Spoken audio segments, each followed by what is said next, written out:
স্বৈরাচারী জালিম শেখ হাসিনা সরকারকে উৎখাত করে দিয়ে এদেশের মানুষকে মুক্ত বাতাসে নিঃশ্বাস গ্রহণ করার সুযোগ করে দিয়েছেন। ফালিল্লাহিল হামদু আলা যালিক।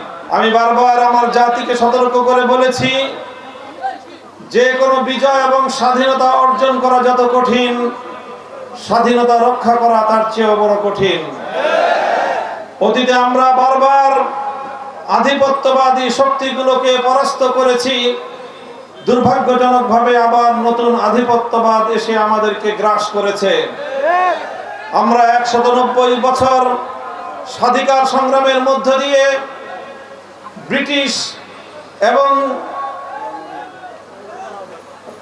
সেই ৭ সমুদ্র ১৩ নদীর ওপার থেকে আসা আমার বাংলাদেশ এবং এই গোটা এই উপমহাদেশের স্বাধীনতা হরণকারী ব্রিটিশ বেনিয়াদেরকে বিতাড়িত করে স্বাধীনতা অর্জন করেছিলাম।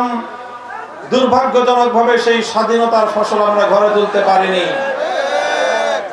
বাংলাদেশের এই অঞ্চলে, পূর্ব বাংলার এই অঞ্চলে মুসলিম জাতিসত্তা গঠনের যে স্বপ্ন দেখেছিল এই জাতির জনপদের মানুষেরা, সেই স্বপ্নটা পূরণ করার জন্য যখন এদেশের মানুষ, পূর্ব বাংলার পিছিয়ে পড়া মুসলমানরা, তারা তাদের জনপদের উন্নতির জন্য বঙ্গভঙ্গের মধ্য দিয়ে তারা একটি স্বাধীন জাতিসত্তা গঠনের অভিপ্রায় নিয়েছিল, তখন আমরা দেখেছি রবীন্দ্রনাথ ঠাকুরদের মতো সাম্প্রদায়িক উগ্র হিন্দুত্ববাদীরা কখনোই পূর্ববঙ্গের মুসলমানদের উত্থানকে বরদাস্ত করে নেয়নি।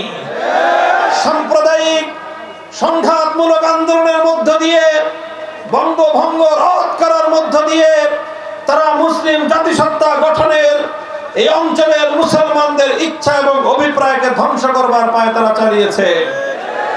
1947 সালে তাই এই বাংলা বঙ্গ অঞ্চলের মুসলমানেরা তারা দিল্লিকে প্রত্যাখ্যান করে, কলকাতার আধিপত্যকে তারা প্রত্যাখ্যান করে একটি মুসলিম জাতি এবং মুসলিম জাতিসত্তা গঠন করবার লক্ষ্য নিয়ে তারা সেই অপর প্রান্তের পশ্চিম পাকিস্তানের খান পাঠানদের সাথে তারা জোটবদ্ধ হয়েছিল।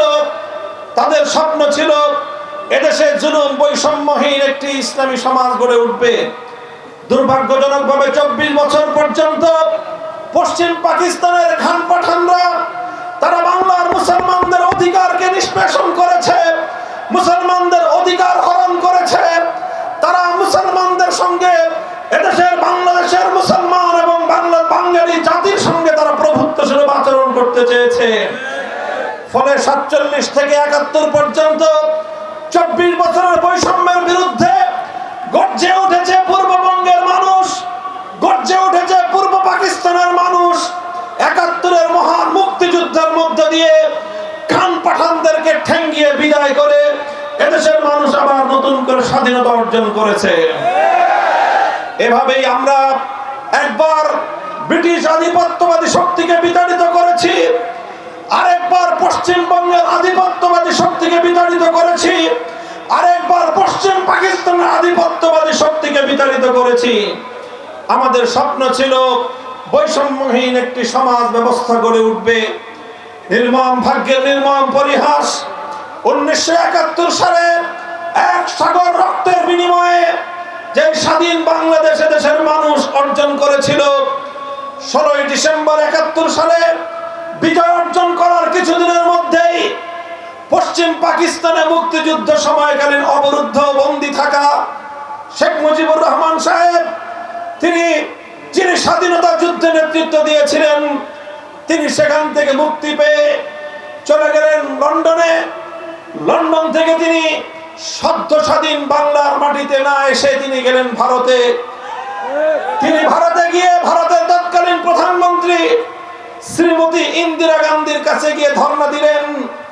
শ্রীমতী ইন্দিরা গান্ধী ভারতের তৎকালীন প্রধানমন্ত্রী শেখ মুজিবুর রহমান সাহেবের মুজিব কোটের পকেটে একটা চিরকুট ধরিয়ে দিলেন, আর সেই চিরকুটের মধ্যে নির্ধারণ করে দিলেন বাংলাদেশের মানুষের ভাগ্য।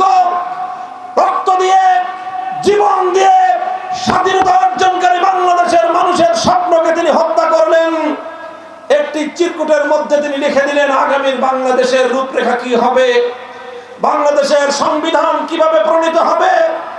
সেই ভারতীয় প্রধানমন্ত্রীর প্রেসক্রিপশন অনুযায়ী 1972 সালে শেখ মুজিবুর রহমান সাহেব একটা সংবিধান দিলেন, যেই সংবিধানের মূলনীতি ছিল মুক্তিযুদ্ধের চেতনা পরিপন্থী, যেই সংবিধানের মূলনীতিগুলো ছিল বাংলাদেশের মুসলিম জাতিসত্তা গঠনের 1000 বছরের ইচ্ছা এবং অভিপ্রায়ের, সেই অভিপ্রায়ের সম্পূর্ণ বিপরীতধর্মী ভারতীয় সংবিধানের মূলনীতিগুলোকে ধর্মনিরপেক্ষতাকে বাংলাদেশে আমদানি করবার এক পায়তারা চালানো হলো। আমরা অন্তর্বর্তীকালীন সরকার প্রধান ডক্টর ইউনূসকে আমরা স্পষ্ট